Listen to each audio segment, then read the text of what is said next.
Австралийский моряк оказался в тяжелой ситуации, когда его лодка застряла на рифах и он оказался в воде. Столкнувшись с этой непредвиденной проблемой, мужчина принял решение плыть 17 километров к берегу, но посреди пути столкнулся с акулами. Джон Дир начал свое путешествие кругосветное в 2019 году, стремясь исполнить свою мечту. За 3 года он пережил множество приключений, но никогда не оказывался в столь опасной ситуации. Начались неприятности в 30-часовом плавании из Колумбии в Панаму. Во время плавания Джон занялся ловлей рыбы, когда его яхта продолжала двигаться на автопилоте с поднятым парусом. К сожалению, лодка риф задела, и мужчина оказался мгновенно в воде. Он осознал, что его яхта, его дом и безопасность удаляются от него с угрожающей скоростью. Джон находился в 17 километрах от берега, без жилета спасательного и полностью в одиночестве. Это стало огромным испытанием для его физической и ментальной выносливости. Ориентируясь по направлению к суше,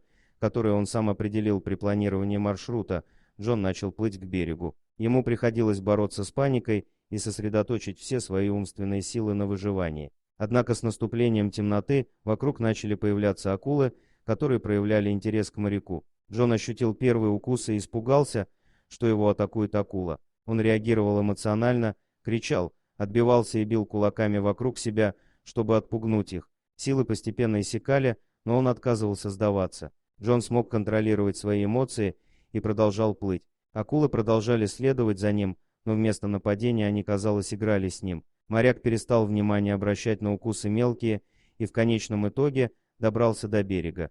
После нескольких дней его почти затонувшую лодку нашли. Джону повезло, что он смог доплыть до ближайшего пляжа и спастись от непредвиденных опасностей, с которыми он столкнулся в море.